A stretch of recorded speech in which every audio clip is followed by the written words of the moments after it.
From College Station and the Texas AgriLife Extension Service, this is your weekly 2-minute crop report for October 27, 2009. Though cooler weather slowed down the advance of armyworms, the pest is still eating pastures and small grain fields in many parts of the state, say Texas AgriLife Extension Service personnel.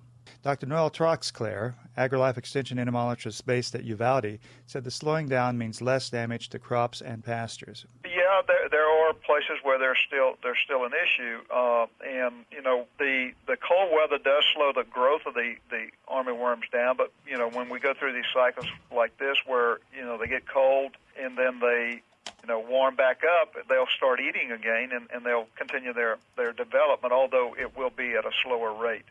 Dr. Troxclair, does this mean they eat less, or they just take longer to get around to where they're eating a lot?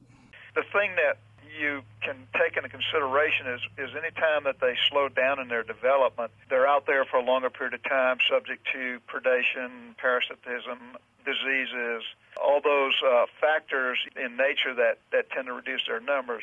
And then the other thing is, the slower they grow, the more the plants can compensate for the amount of damage that they're incurring. For instance, we're going to have some armyworms hatching out here, I think, because there's still been a little bit of egg laying, particularly in this area.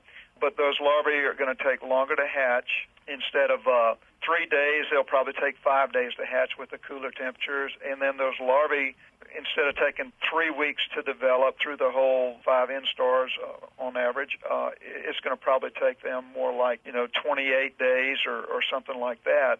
And so as they slow down the development again, they're more subject to a lot of mortality that we normally wouldn't see if they were really cranking through the life cycle. This has been Robert Burns with the AgriLife Communications Unit.